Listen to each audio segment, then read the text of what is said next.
Oh my. I sense a massive shitstorm when it comes to this ending of Parasyte. Let me explain, okay? Give me just a moment before I tell my thoughts about the ending of Parasyte.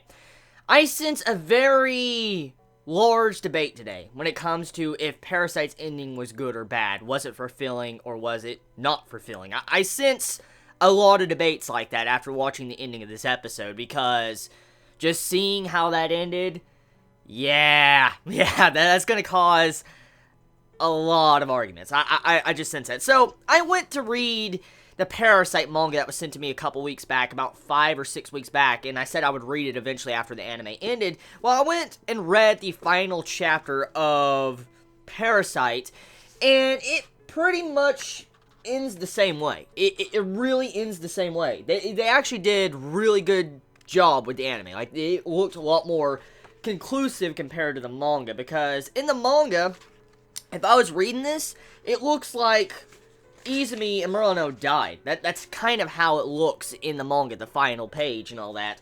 And so, I feel like doing a comparison with the ending of Parasyte's manga and the anime definitely surpassed the ending, in my opinion.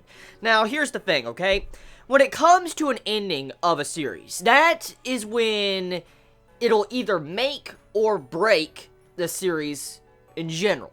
That is one of the main factors when it comes to people looking back at a series, because when you think back at a series, a really good series or a really bad series, you think back of what emotions or that ending or that beginning of the series. That's what you really look at when you think back on a series. Let's be real here. A majority of people will look back at the ending first if you finished it, or the beginning of a series.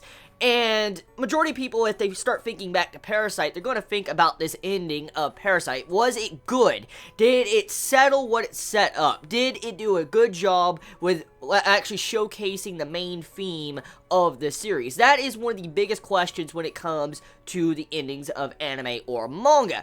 The thing is, okay, with this episode, it felt more like an epilogue than an actual ending. That's what it felt like. Last week's episode felt like the ending. Like, it really should have ended in the last episode. Like, the last episode should have been the finale, because it got the main point and theme across. This episode really, I think, was just there for fan service. Like, fan service for the audience to have a little bit more of these characters before the series is done. Like, I felt like the mangaka at writing this chapter was just saying, like, here you go, here's the characters, let's set up what happens after Goto and all the parasites, let's just say what happened to other parasites, and then let's end the series here. I felt like the mangaka, like, okay, I got my point across in the last, episode or last chapter, I got my point across, I got all this writing down, I got the theme across of how humans are the real parasites we take and take and take and barely give back. That's what the main point of Parasyte was, and it kind of got concluded in the last week's episode. And so with this, it was like an epilogue, just a little bit extra and fluff to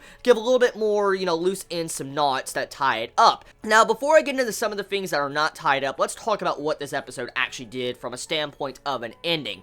So, this episode, it clarified that Migi is disappearing. He's going away. Like, he's going into, like, a permanent sleep, or a sleep that where he hibernates for a very long time, because Migi says that his body has done some physical changes, and ever since he's been inside of Goto, his body has changed to where he is about to go to sleep for a very long time. After being in Goto's body, he had so much information running through him for so long that it caused it to where his body went through an evolved state to where he would pass out, and he kind of evolved into a different type of parasite at the end of the series. He went into a hibernated type state in this episode. And so Migi's kind of there but not there at the end of the series. Even though he saved Murano at the end of the day, he saved her. I have a couple theories of how Migi was able to do something like that.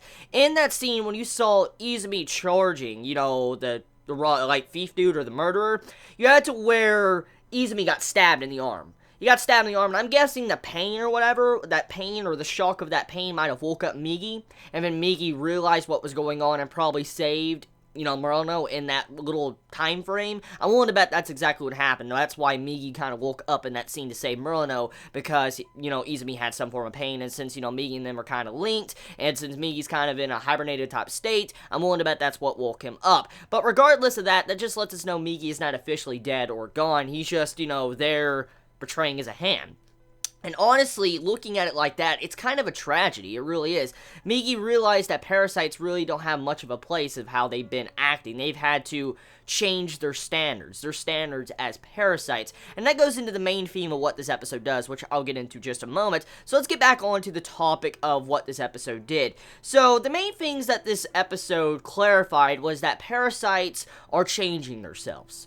Parasites are changing their standards to be able to fit into human society. They are having to change their ways, their social norms and stuff like that to be able to fit in where they won't be hunted down or killed. The entire operation that we saw that took place at City Hall and murdered so many people and then Goto dying and stuff like that, it was kind of used as an example towards the parasites. If the parasites were watching news, on which they probably were, they probably heard something about it, they probably realized like, oh shit, well, we should not start any more trouble like this anymore.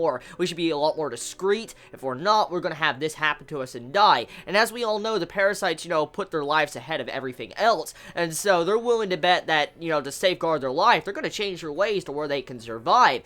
And so, at the end of the day, the parasites were forced to change their natural instincts. They were supposed to go against their natural instincts to be able to fit into society. And that's another main theme that this episode was actually trying to showcase us. Like, the murderer aspect in this episode, when the murderer is holding Murano and he's like about to kill her, is like, hey, I'm just using my natural human instincts, my animal instincts. That's kind of how he was acting. He's like, us human beings have to step upon each other and grow, like go up higher on the status board, like how humans will constantly have self, gratification, and they'll continue to step on people like stepping stones until they get to a high point to where they're happy. And that's kind of what the main theme of that murderer scene in this episode is trying to showcase, how human beings are willing to step on people to continue to grow up in like a status. And that's kind of what happened. Like, he cast aside these social norms and he kept to his instincts as a human being, like, like a primitive type human's instincts, to where they didn't have any social norms or any care, they just cared about themselves. And that's kind of how the parasites were. If you look at it, the human being, the murderer in this episode that was being portrayed as someone that was a psychotic person that was about to kill Murano, you could actually look at him as if he was a parasite. That's how you can actually look at him in this episode. And parasites at the beginning of this episode that changed their ways to fit into human society, it kind of shows you how they're fighting against their natural instincts to be different. And that right there, I like that. I like that little tie-in, just showcasing the different perspectives, how parasites are trying to fit in. And then this dude, the murderer, is trying to just go back to his natural instincts. You know how parasites, their natural instincts were to eat humans and stuff like that. Well, that's kind of what, the murderer is doing. He was kind of following his natural instincts and stuff like that. So, moving past that point, the episode overall, animation quality was really good, and the series in general when it came to animation quality was stellar. There was some problems when it came to some CGI for the majority of the series, but I don't feel like it's an issue enough to really downgrade the quality when it came to the animation. Yes, like I said, there was CGI derps, there was some animation derps, every series has that, but I don't feel like it's that big of a problem that we should just point at CGI constantly. So overall, at the end of the day, the animation was very good, and the art style definitely did a massive overhaul and improvement compared to the manga, in my opinion. Now, music is very, very subjective. It really comes down to your personal taste and what you like in music. And so, dubstep, you could say you like it, you could say you hate it. There's really no way to say if the music was bad or not. It just depends on your subjective taste. And so, at the end of the day, I enjoyed the dubstep music. It felt very modern, and it was definitely good with how Madhouse was trying to make Parasyte more modern, so I felt like the dubstep really suited the atmosphere of Parasyte in a lot of different scenes. Now, in the grand scheme of conclusion, when it came to Parasyte as a whole, there's going to be some issues. I see how some watchers or readers, if you read the manga, have with this series. The main point or problem I could see how someone would complain about the series is that, where did the parasites come from? Where did they come from?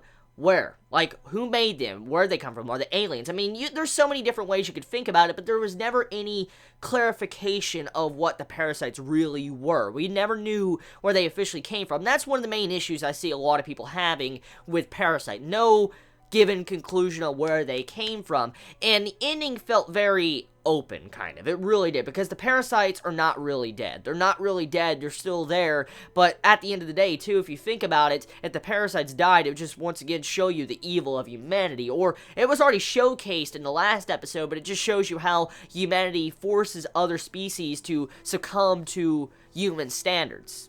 You remember how in the last episode you had it to where Izumi says, I wouldn't force human standards upon Goto. Remember he said that in the last episode? That's kind of what human beings have done to the parasites. They forced human standards upon them. And that's another way you can take the ending. So yeah, overall, the ending could be deep and not deep, depending on your outlook of the series and what you really grasped. But a very solid anime. I would definitely recommend it. I had a lot of enjoyment watching the series, and if I know what I know now from the ending, I would still watch the series. It was fun. I had entertainment every week. It brought me back, and that's all I ask. So yeah, this concludes the journey of Parasyte. Thank you for the fellow Chibits that have supported me through the time of reviewing Parasyte. It's been very fun chatting with all of you, talking about Parasyte for all these weeks, just getting to discuss theories and stuff like that. I also want to say thank you for the manga readers for not spoiling the manga at all, or the anime in general for me. Thank you so much for not spoiling. I just want to take some moments to say thank you very much. I really respect how a lot of you, when you were talking about spoilers, you put spoiler tags in the comments. That really means a lot to me. It really does. So thank you, Chibits, for actually going an extra step to add a spoiler tag to some of your comments for you don't spoil me, because you know I love reading comments. And also, I just want to say, I can't wait to see what Madhouse does next. You know, they're going to be doing One Punch Man next. Hopefully, it will be another stellar series. That'll be badass. So tell me your thoughts. What's your final thoughts on Parasyte? Did you enjoy it? Did you hate it? You know, let me know.